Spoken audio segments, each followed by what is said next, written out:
నమస్తే, welcome to BCN news. నా పేరు మానస. ముందుగా ముఖ్యాంశాలు. ఉద్దండరాయనిపాలెం, వెలగపూడి, వెంకటపాలెం గ్రామ సభల్లో పాల్గొన్న మంత్రి నారాయణ. 1000 కోట్లతో రాజధాని గ్రామాల్లో మౌలిక సదుపాయాల కల్పనకు ప్రభుత్వం చర్యలు తీసుకుంటుందని వెల్లడి. కూటమి ప్రభుత్వంలో ఆలయాలకు రక్షణ లేకుండా పోయింది. మాజీ మంత్రి వెల్లంపల్లి శ్రీనివాస్, మాజీ ఎమ్మెల్యే మల్లాది విష్ణు మండిపాటు. వైసీపీ గత 5 ఏళ్ల పాలనలో ప్రజలతోనే కాకుండా దేవుళ్లతో కూడా ఆటలు ఆడారు. తీవ్రస్థాయిలో ధ్వజమెత్తిన biodiversity board chairman Neelayapalem Vijay Kumar.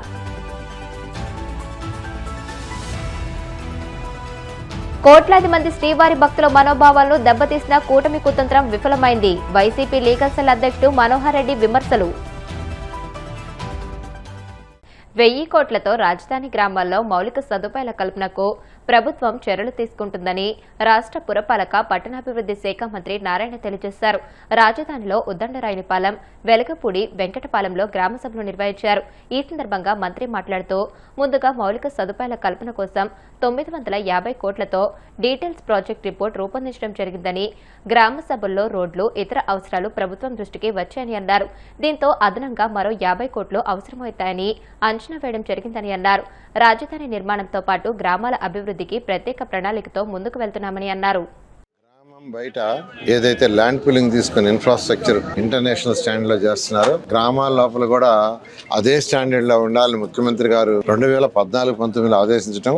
సరే, ప్రభుత్వం పోయిన తర్వాత మళ్ళీ ప్రభుత్వం వచ్చిన తర్వాత 350 కిలోమీటర్ల ట్రంక్ రోడ్స్ కావచ్చు, 1500 కిలోమీటర్ల లేఅవుట్స్ రోడ్ కావచ్చు, భవనాలు కావచ్చు, ఎంతో వేగవంతంగా జరుగుతున్నాయో గ్రామాల్లో కూడా ఇన్ఫ్రాస్ట్రక్చర్ డెవలప్ చేయాలనే ఉద్దేశంతో గౌరవ శాసనసభ్యులు శ్రావణ్ గారితో మాట్లాడటం, వారు డిపిఆర్లు తయారు చేసిన తర్వాత ఒక్కసారి రైతు సోదరులతో కూడా గ్రామాల్లో మీటింగ్ పెట్టి, గ్రామ సభ పెట్టి వాళ్ళ సలహాలు కూడా తీసుకుని వాళ్ళు ఏదైనా సూచనలు చేస్తే వాటిని కూడా ఇన్కార్పొరేట్ చేస్తామనే ఉద్దేశంతో నేను, శాసనసభ్యులు శ్రావణ్ గారు ఈరోజు దాదాపు మరొక 6 గ్రామాలు మిగిలిన్నాయి. నెక్కల్లు, శాఖమూరు, అనంతవరము, లింగాయపాలెం, మందడం, తాళపాలెం, ఇవి తప్ప మిగతా గ్రామాలన్నీ ఆల్మోస్ట్ తిరిగాము. ఈ గ్రామాల్లో వాళ్ళు ఇచ్చిన సూచనలు తీసుకున్నాం.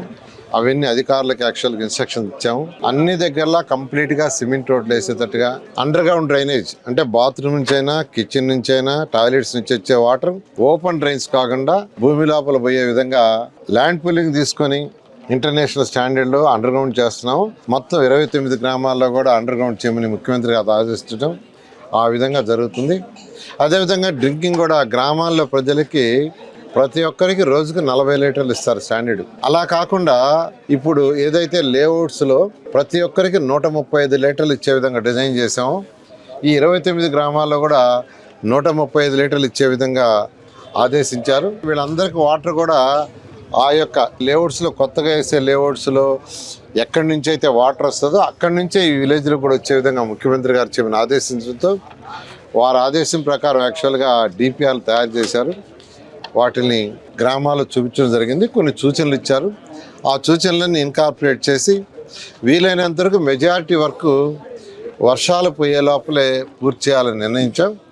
అయితే నేను గ్రామ ప్రజలందరికీ చెప్పేది ఏంటంటే, ఈ విధంగా under ground drainage work, drinking water line సపరేట్గా జరగటం, రోడ్లు మళ్ళా వేయటంతో కొద్దిగా ఇబ్బంది ఉంటుంది. ఒక 3 to 4 months దాన్ని కొద్దిగా మీరు ఓపికగా ఉండాల్సిందిగా నేను అందరినీ రిక్వెస్ట్ చేస్తాను. 1000 కోట్ల రూపాయలు ఖర్చు అవుతుంది సుమారుగాను.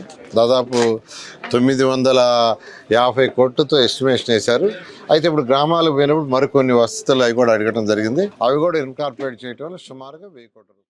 కూటమి ప్రభుత్వంలో ఆలయాలకు రక్షణ లేకుండా పోయిందని, అధికారంలోకి వచ్చిన 18 నెలల్లో దేవస్థానాల్లో వరుస అకృత్యాలు చోటు చేసుకున్నా ప్రభుత్వం పట్టించుకోవడం లేదని మాజీ మంత్రి వెల్లంపల్లి శ్రీనివాస్ మండిపడ్డారు. దేవస్థానంలో వరుసగా చోటు చేసుకుంటున్న అపచారాలపై తగిన చర్యలు తీసుకోవాలని డిమాండ్ చేస్తూ విజయవాడ దేవాదాయ శాఖ కమిషన్ కు వైసీపీ నేతలు వినతి పత్రం సమర్పించారు. అనంతరం మీడియాతో మాట్లాడుతూ, తిరుమల లడ్డూలో కల్తీ నెయ్యి అన్న చంద్రబాబు వ్యాఖ్యలు, అదే అదునుగా నానా యాగి చేసిన డిప్యూటీ సీఎం పవన్ కళ్యాణ్ చేష్టలు సీబీఐ నివేదిక సాక్షిగా అబద్దాలని తేలిపోయిందని అన్నారు. కేవలం రాజకీయాల కోసం దేవుణ్ణి వాడుకోవడం దారుణమని మండిపడ్డారు. మొన్నటికి మొన్న అన్నవరం ప్రసాదంలో ఏదైతే ప్రసాద కౌంటర్లు ఎలికలు ఏ విధంగా తిరుగుతున్నాయో మీరు చూశారు కదా. అది ఈ కూటమి ప్రభుత్వ పరిపాలనలో ప్రసాదాల విక్రయాలు కానీ, ప్రసాదాలు అందచేత ఎలా ఉందనేది, వీళ్ళ భక్తి శ్రద్ధలు ఎంత ఉందనేది, వాళ్ళ భక్తి శ్రద్ధలు ఎలా ఉన్నాయంటే, అన్నవరం దేవస్థానంలో ప్రసాదాల కౌంటర్లో వెళ్తే చంద్రబాబు నాయుడు గారికి, పవన్ కళ్యాణ్ గారికి అర్థమవుతుంది. అన్ని ఎలికలు తిరుగుతుంటే ఆ ప్రసాదాన్ని భక్తులు ఏ విధంగా స్వీకరిస్తారండి? సింహాచలంలో ఏదైతే మన చందనోత్సవానికి 6 దాకా చనిపోయారు కదా, ఏమన్నా చర్యలు ఉన్నాయి ఎవరి మీదైనా కానీ? మొన్న కాశీ బొగ్గలో వెంకటేశ్వర స్వామి ఆలయంలో చనిపోవడం, భక్తులు చనిపోయారు, మళ్ళీ అక్కడ దొంగతనం జరిగింది. ఎవరి మీదైనా చర్యలు తీసుకున్నారా? వాస్తవంగా చెప్పాలంటే ఈ కూటమి ప్రభుత్వం వచ్చాక హిందూ దేవాలయాలకు కానీ, హిందువుల భక్తులకు కానీ ఎక్కడా కూడా భద్రత అనేది లేదు. అన్ని ఫెయిల్యూర్లే పూర్తిగా కూడా. కూటమి ప్రభుత్వం అన్ని విధాలు కూడా వైఫల్యం చెందిందని చెప్పని మీ అందరికీ కూడా నేను తెలియపరచుకుంటున్నాను. ఈ 19 నెలల పరిపాలన మీరు చూసుకుంటే గనక, ముఖ్యంగా తిరుమల తిరుపతి దేవస్థానంలో ముక్కోటి ఏకాదశి రోజు నాడు భక్తులు చనిపోవడం మీరు విన్నారా చరిత్రలో ఎప్పుడైనా కానీ? వీళ్ళు చేసిన పాపాలు, వీళ్ళు చేసిన అకృత్యాలు, చంద్రబాబు నాయుడు, పవన్ కళ్యాణ్ యానిమల్ ఫ్యాట్ కలిసింది, పంది కొవ్వు, జంతువుల కొవ్వుతో ఆయిల్ తయారు చేసి లడ్డూలు విక్రయించారు అని చెప్పని సాక్షాత్తు ముఖ్యమంత్రి మాట్లాడడం చాలా బాధాకరం. ఆయన చెప్పిన వెంటనే తంగులమ్మ అంటారు అనుకుంటూ పవన్ కళ్యాణ్ గారు డ్రెస్ మార్చేసుకొని, సినిమా షూటింగ్లో డ్రెస్సులు మారుస్తుంటాడు కదా, అలాగే రాజకీయ జీవితంలో కూడా మామూలుగా ఏ ఎపిసోడ్ డ్రెస్ వేస్తుంటారు, వాళ్ళ కాస్ట్యూమ్ డిజైనర్ ఉంటారు, వాళ్ళకి డ్రెస్ మార్చేసుకొని అమ్మవారి గుడికి వచ్చి నానా యాగి చేశాడు. అమ్మవారి గుడి బెట్లు కడిగేసి ఊగిపోయాడు. ఆ తర్వాత లడ్డూల మీద పశ్చాత్తాప దీక్షలు అన్నాడు. ఆ తర్వాత తిరుమలలో కూడా పూనకం వచ్చినట్టుగా ఊగాడు. ఈ రోజు చివరికి సిబిఐ ఏం చెప్పిందండి? పంది కొవ్వు కానీ యానిమల్ ఫ్యాట్ ఎక్కడ లేదు అని చెప్పని క్లియర్ గా సిబిఐ ఇచ్చిన దాంట్లో ఒక పేరా ఇది. లీడర్ మీద, వైఎస్ఆర్ కాంగ్రెస్ పార్టీ మీద అపవాదు వేయాలి అని చెప్పని ఒక కుట్ర కోణాన్ని ఈరోజు మేమందరం కూడా ఖండిస్తా ఉన్నాం. సిబిఐ ఏసీబీ కోర్టులో ఛార్జ్షీట్ ఫైల్ చేసింది. ఛార్జ్షీట్ ఏం చెప్పింది? జంతు కొవ్వు ఎక్కడా కూడా ఈ లడ్డూలో కలవలేదు అని. దానికి ఈ రాష్ట్రంలో ఉన్నటువంటి అధికార పార్టీ, ఈ రాష్ట్రంలో ఉన్నటువంటి కూటమి ప్రభుత్వం, ఈ రాష్ట్రంలో ఉన్నటువంటి చంద్రబాబు, పవన్ కళ్యాణ్, లోకేష్లు కంగారు పడిపోయి మనం చేసినటువంటి తప్పుని, మనం చేసినటువంటి కుట్రని, మనం చేసినటువంటి అపవిత్రమైనటువంటి కార్యక్రమానికి ఆంధ్రప్రదేశ్ ప్రజలకు కానీ, వెంకటేశ్వర స్వామి గారి భక్తులకి కానీ ఎక్కడ తెలిసిపోతుందో, ఎక్కడ అపస్పాలవుతామో అని చెప్పని ఆగమేఘాల మీద వాళ్ళకు సంబంధించినటువంటి, తెలుగుదేశానికి సంబంధించినటువంటి శ్రేణులు రోడ్ల మీదకి వచ్చి గుళ్ళ దగ్గరికి వెళ్ళి గుళ్ళల్లో సంప్రోక్షణ చేయటము, బ్యానర్లు కట్టడము, రోడ్డు మీద లడ్డూల గురించి మాట్లాడటము. ఆంధ్రప్రదేశ్లో తిరుమల తిరుపతి దేవస్థానం ఉంటే భారతదేశంలో ఉన్నటువంటి భక్తులందరూ, ప్రజలందరూ కూడా ప్రపంచవ్యాప్తంగా గొప్పగా భక్తి శ్రద్ధలతో కొలిచేటటువంటి వెంకటేశ్వర స్వామి కీర్తి ప్రతిష్టల్ని రోడ్డు మీదకి ఈడ్చినటువంటి చంద్రబాబు యొక్క నైజాన్ని ఈరోజు ప్రపంచం అంతా కూడా చూసి, ఇలాంటి వ్యక్తి ఈ రాష్ట్ర ముఖ్యమంత్రి, స్వయంగా రాష్ట్ర ముఖ్యమంత్రి లడ్డూ గురించి కల్తీ జరిగిందని చెప్తాడా అని చెప్తే ప్రజలందరూ కూడా నవ్విపోతా ఉన్నారు. రాజకీయంగా ఎదుర్కొనేటటువంటి సత్తా లేక, రాజకీయంగా ఎదుర్కొనేటటువంటి ధైర్యం లేక, రాజకీయంగా ఎదుర్కొనేటటువంటి ప్రజలకు చేసినటువంటి మేళ్లు లేక ఈ రకమైనటువంటి లడ్డూ వ్యవహారాన్ని తెర మీదకు తీసుకొచ్చి ఈ రకంగా ఒక లడ్డూ వ్యవహారం. వైసీపీ హయాంలో తిరుమల శ్రీ వెంకటేశ్వర స్వామి లడ్డూ ప్రసాదానికి వినియోగించే నెయ్యిని 5 ఏళ్ల పాటు కల్తీ చేశారని సిట్ తేల్చిందని biodiversity board chairman Neelayapalem Vijay Kumar అన్నారు. గత 5 ఏళ్ల కాలంలో దేవుళ్లతో కూడా ఆటలు ఆడారని మండిపడ్డారు. ఇంత జరిగినా కూడా అప్పటి బోర్డు మెంబర్లు, ఈవోలు, చైర్మన్లు, అధికారులు చర్యలు తీసుకోకుండా అక్రమాలకు వంతపాడారంటూ తప్పుపట్టారు. కూటమి ప్రభుత్వం అధికారంలోకి వచ్చి వీటిని టెస్టింగ్ కి పంపించే వరకు కూడా పట్టించుకున్న వారే లేరని అన్నారు. అమాయకుణ్ణి అంటూ జగన్ చాలాసార్లు చెప్పుకుంటున్నారని, గత 5 ఏళ్లుగా ప్రజలతోనే కాకుండా తిరుమల వెంకటేశ్వర స్వామికి కూడా ఇలానే చెప్పారంటూ ఆయన వ్యాఖ్యానించారు. జగన్మోహన్ రెడ్డి గారు నేను అమాయకుణ్ణి, నేనేం చేయలేదు అని చాలాసార్లు చెప్తుంటారు. 5 సంవత్సరాల పాటు మనతో కాకుండా తిరుమల వెంకటేశ్వర కూడా చెప్పాడు నేను అమాయకుణ్ణి, నేనేం చేయలేదు అని. కానీ చేసిందంతా కల్తీయే, మహాపాపం, అపరాధం, మహాపచారం. బహుశా భారతదేశంలో ఏ దేవుడికి ఎవ్వరు కూడా, ఔరంగజేబు లాంటి వాళ్ళు కూడా ఇంత మహాపచారం చేయలేదు. ఇంత మహాపచారం ఎందుకంటున్నా అంటే, దేవుడికి ప్రీతిపాత్రంగా పెట్టుకునే మనం సమర్పించే ప్రసాదాన్ని తెలిసి కల్తీ చేసాము. తెలియకుండా చేస్తే ఏదో బై మిస్టేక్ చేసాలే అనుకోవచ్చు. తెలిసి కల్తీ తెలిసి మరి నేరం చేయడం అనేది ఇంకా ఘోరం. అలా తెలిసి మరి దేవదేవుడి ప్రసాదాన్ని కల్తీ చేశారు, నెయ్యిని కల్తీ చేశారు. చుక్క పాలు కొనకుండా 60 లక్షల లీటర్ల నెయ్యిని తయారు చేశామని దేశానికే కాదు, రాష్ట్రానికే కాదు, రాష్ట్రంలోని ప్రజలకే కాదు, దేవుడికి కూడా చెప్పేశారు. చివరికి దేవుడి దగ్గర కూడా గేమ్స్ ఆడారు. నిజం ఎప్పటికైనా గెలవాలి, నిజమే గెలవాలి అనేది తెలుగుదేశం పార్టీ సిద్ధాంతం. మేము 4-5 సంవత్సరాలుగా తిరుమలలో అపచారం జరుగుతోంది, తిరుమల లడ్డూలో అపచారం జరుగుతోంది, తిరుమల నెయ్యిలో ఖచ్చితంగా కల్తీ ఉంది, లేకపోతే ఇంత ఈజీగా చెడిపోయే అవకాశం లేదు, 2-3 రోజుల కల్లా లడ్డు పాడైపోతున్నాయని కోడై కూర్చున్నాం, ఇల్లెక్కి కూసాం, మొత్తుకున్నాం, అభ్యర్థించాం, చెప్పాం, బాబు చూసుకో తప్పది, అపచారం అది.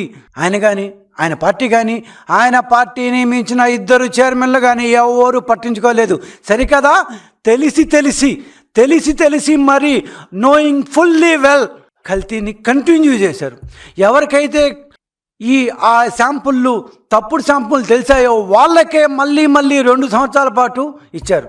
నిన్నటి సుప్రీం కోర్టు నియమించిన సిట్ స్పెషల్ ఇన్వెస్టిగేటింగ్ టీం లడ్డూలో కల్తీ మీద సుప్రీంకోర్టు నియమించిన సిట్ తన యొక్క ఛార్జ్షీట్ని దాఖలు చేసింది.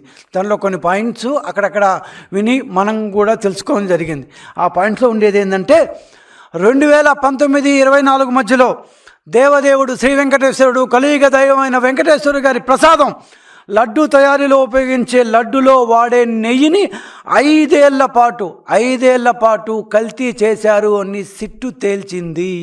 సిట్టు కల్తీ చేశారని చెప్పి, నెయ్యిని పరమఘోరంగా కల్తీ చేశారని చెప్పి సిట్టు తేల్చి మరీ చెప్పింది. నెయ్యిలో కల్తీ జరిగింది అనేదాన్ని జగన్మోహన్ రెడ్డి గారి వైసీపీ పార్టీ ఒప్పుకుంటుందో లేదో కానీ సిట్టు మాత్రం ఖచ్చితంగా చెప్పింది, దేవుడికి సమర్పించే నెయ్యిలో కల్తీ జరిగింది అని. వల్లమాలిన చెత్త, not only triglycerides, diglycerides, monoglycerides మాత్రమే అనుకున్న ఆ రోజు కాదు, పామాయిల్తోనే చేశారు, అసలు నెయ్యే కాదు అన్నారు.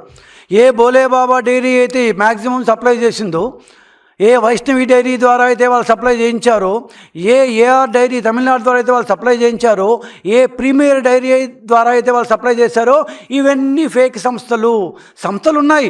కాకపోతే దాంట్లో తయారైంది నెయ్యి కాదు. ఈ భోలేబాబా వాళ్ళు మిగతా వాళ్ళందరితో కలుసుకొని, దేవస్థానంలో ఉండే వాళ్ళందరితో కలుసుకొని ఒక ముఠాగా ఫామ్ అయ్యి కుట్ర చేశారు అని.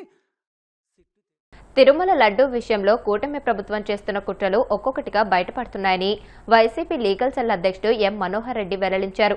లడ్డూ తయారీలో వాడిన నెయ్యిలో జంతువుల కొవ్వు కలరలేదని సీబీఐ ప్రత్యేక దర్యాప్తు బృందం సిట్ స్పష్టంగా తేల్చడంతో ఆత్మరక్షణలో పడిన చంద్రబాబు కొత్త కుట్రలకు తెరతీశారని మండిపడ్డారు.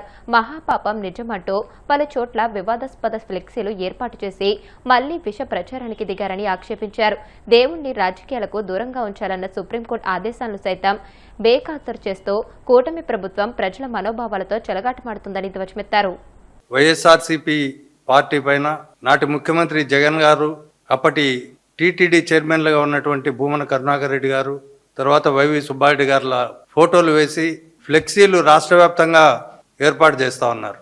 గతంలోనే తిరుపతి లడ్డు విషయంలో లడ్డు తయారీలో చేప కొవ్వు, పంది కొవ్వు కలిసిందని చెప్పి వాళ్ళు విపరీతంగా విద్వేష ప్రచారం వైఎస్ఆర్సీపీ నాయకులపైన చేయడం జరిగింది. వాళ్ళు సిట్టు వేస్తే సిట్టు కాదని సుప్రీంకోర్టు ఆధ్వర్యంలోనే సిబిఐ, ఇక్కడ రాష్ట్ర ప్రభుత్వంలో ఉన్న కొంతమంది ఐపీఎస్ అధికారులతో సిట్టు ఏర్పాటు చేసింది. వాళ్ళు సుదీర్ఘంగా విచారించిన తర్వాత ఇటీవలనే నెల్లూరు ఏసీబీ కోర్టులో ఛార్జ్షీట్ కూడా వేశారు. ఛార్జ్షీట్లో ఎక్కడ పంది కొవ్వు కానీ, చేప కొవ్వు కానీ ఇట్లాంటి కల్తీ జరగలేదని చెప్పి నిర్దిష్టంగా పేర్కొన్నప్పటికీ నిన్న కేబినెట్ సమావేశం వేసి మా పరువు పోతాదేమో, మేము మళ్ళీ ఎదురుదాడి చేస్తారేమో మా పైన అనే ఉద్దేశంతో వాళ్ళే ముందుగా వైసీపీ పైన, మా పార్టీ పైన, మా పార్టీ నాయకత్వం పైన విపరీతమైన దుష్ప్రచారానికి, తప్పుడు ప్రచారానికి తెరలేపారు. సిబిఐ ఛార్జ్షీట్లో ఎక్కడ ఇది లేనప్పటికీ ఫ్లెక్సీలు పిడుగురాలలో, వినుగొండలో, అదేవిధంగా రాష్ట్ర వ్యాప్తంగా మహాపాపం నిజం, 68.17 లక్షల కిలోల కల్తీ నెయ్యి, అది నెయ్యే కాదు, పామాయిల్, కెమికల్ కలిపిన ద్రవం, జంతువుల కొవ్వుతో తయారు చేయబడిన సింథటిక్ గీ, ఆ కల్తీ నెయ్యితోనే 20 కోట్ల లడ్డూ ప్రసాదాల తయారీ. వైసీపీ పెద్దలు 251 కోట్లను తమ జేబుల్లో వేసుకున్నారు. ఎక్కడ సిబిఐ ఛార్జ్షీట్లు ఇలాంటి అంశాలు ప్రస్తావించకపోయినప్పటికీ రాజకీయంగా వైఎస్ఆర్ కాంగ్రెస్ పార్టీని అప్రతిష్ట పాలు చేయడానికి, మా జగన్మోహన్ రెడ్డి గారిని వ్యక్తిత్వ హననం చేయడానికి ఇలాంటి పోస్టర్లు వేసి రాష్ట్ర వ్యాప్తంగా ప్రజల్లో ప్రచారం చేయాలని చూస్తున్నారు.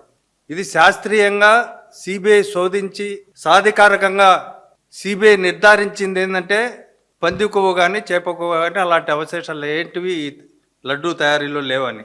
వీళ్ళు ఇంతకుముందు చంద్రబాబు, పవన్ కళ్యాణ్ పదే పదే ప్రచారం చేశారు. సుప్రీంకోర్టు కూడా పలు దఫాలుగా చెప్పింది కనీసం దేవుణ్ణైనా రాజకీయాలకు దూరంగా ఉంచండి అని చెప్పి. అయినా వీళ్ళు దేవుణ్ణి కూడా రాజకీయాలకు వాడుకుంటున్న సంఘటనలు జరుగుతున్నాయి. ఇప్పుడు ఈ ఛార్జ్షీట్ ద్వారా వాళ్ళు అనుకున్నట్లు వైఎస్ఆర్ కాంగ్రెస్ పార్టీ నాయకులకు మకిలి అంటించాలని చూస్తే ఆ మకిలి అంటకుండా ఉన్నందుకు గాను ఇవాళ ఇలాంటి దుష్ప్రచారం చేస్తూ ఉన్నారు. దీన్ని మేము తీవ్రంగా ఖండిస్తున్నాం. వాళ్ళు చేసిన తప్పుడు ప్రచారానికి పశ్చాత్తాపడి హిందువుల మనోభావాలను గౌరవించాల్సింది పోయి ఎదురుదాడికి దిగడం అనేది చాలా సిగ్గుచేటైన విషయం. ఇప్పుడు కాసేపు ప్రకటనలు.